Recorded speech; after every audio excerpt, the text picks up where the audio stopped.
फक्त देवाच्या आशीर्वादासाठी प्रिय माते, तुझी बलवान निष्ठा तुझ्या मुलाची शक्ती आहे. प्रत्येकाची गरज ओळखून तुझ्यातील उत्तम तू दिलेस. तू नेहमीच देत आलीस, देवावर विश्वास ठेवून देत आलीस. मला आठवतं एक दिवस मी 10 वर्षाचा असताना मी तुझ्या मांडीवर डोके ठेवून शांत झोपलो होतो. माझी भावंडे हेव्याने पाहत होती. पौर्णिमेची रात्र आणि फक्त तुलाच ठाऊक असलेले माझे विश्व. आई, माझी प्रिय आई. मध्यरात्री जाग आली. गुडघ्यावर टपटपणाऱ्या तुझ्या अश्रू, तुझ्या सांत्वनाचा स्पर्श हळूहळू त्या वेदना शांतवत होता.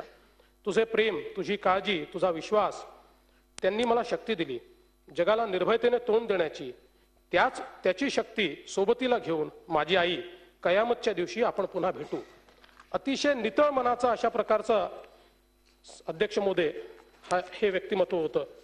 खरं म्हणजे परिवर्तन कसं घडवलं पाहिजे याचं अतिशय उत्तम उदाहरण त्यांनी आपल्याला दिलं की बदलाची गरज आहे आणि बदल घडवण्याकरता काय केलं पाहिजे. तर ते असं म्हणतात की त्यासाठी लोकांना एखादे ध्येय डोळ्यासमोर ठेवून ते मिळवण्यासाठी उद्युक्त करणे हाच उत्तम उपाय आहे. त्यांच्या मनात मी हे मिळवून दाखवेन अशी भावना उद्भवली की ती इच्छा त्यांना बदल सहजपणे पचवायला मदत करते असे माझ्या अनुभवाने मी खात्रीने सांगू शकतो.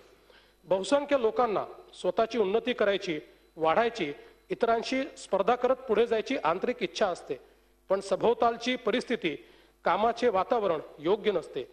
त्यांच्या आंतरिक मनोवृत्तींना तितकासा वाव दिला जात नाही. संस्था प्रमुखाने उत्पादन क्षमता वाढविण्याचे साठी कामाचे योग्य वातावरण पुरवले. कामाचे वाटप करताना, रचना करताना प्रत्येकाच्या अंगभूत गुणांना वाव मिळेल असा दृष्टिकोन बाळगला. त्यांच्या श्रमांची, कामांची कदर केली. कामाच्या गुणवत्तेची आणि त्यांना मिळणाऱ्या फायद्याची सांगड घातली तर योग्य असे परिणाम निश्चित मिळवता येतात. अध्यक्ष महोदय, सन्माननीय कलाम साहेबांनी खऱ्या अर्थानं संपूर्ण तरुणाईला या ठिकाणी प्रेरणा देण्याचंच कार्य केलं. अग्नीच्या संदर्भात बोलताना ज्यावेळेस त्यांना विचारलं त्यावेळेस ते असं म्हणाले की 600 सेकंदाच्या उड्डाणाने कितीक काळ साचलेला माझा थकवा दूर झाला आणि आमच्या कामाचे आणि श्रमावरचे प्रेम शेवटी फळाला लागले. त्या रात्री मी डायरीत लिहिले. त्यांनी लिहिलंय डायरीमध्ये, अग्नीकडे असे पाहू नका. एक आकाशाकडे पाहत असलेली वास्तू अनिष्टाला दूर पळण्यासाठी व तुमच्या सामर्थ्याचे प्रदर्शन ती आग आहे, भारतीयांच्या हृदयातली. तिला क्षेपणास्त्राचे रूप नकाच देऊ. तिच्या समवेत आहे राष्ट्राची जळती अस्मिता, म्हणूनच ती इतकी प्रकाशमान आहे.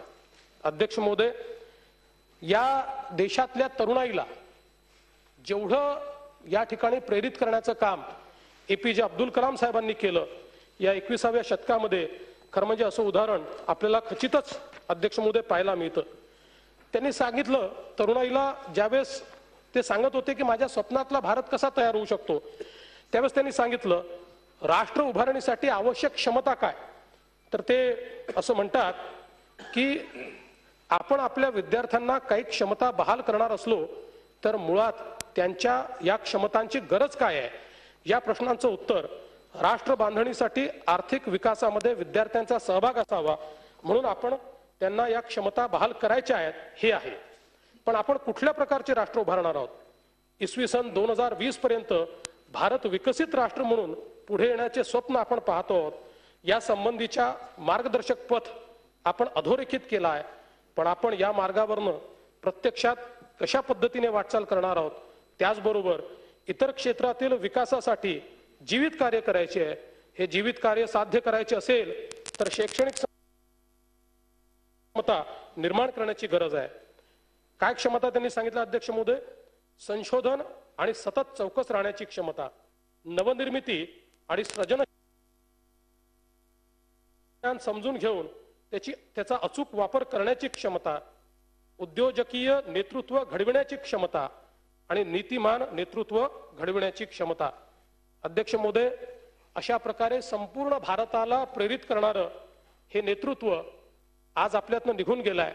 खरं म्हणजे 2020 सालचा भारत कशा प्रकारचा घडवायचा हा जो मार्ग त्यांनी दाखवलाय त्या मार्गाने देशाला नेणं हीच आदरणीय अब्दुल कलाम साहेबांना खरी श्रद्धांजली ठरेल आणि या एका मोठ्या राष्ट्रभक्ताला, थोर मार्गदर्शकाला, अध्यक्ष महोदय, त्यांचे सोमवार दिनांक 27 जुलै 2015 रोजी निधन झाले. त्यांना मी सभागृहाच्या वतीनं वैयक्तिकदृष्ट्या माझ्याकडून आदरांजली अर्पित करतो.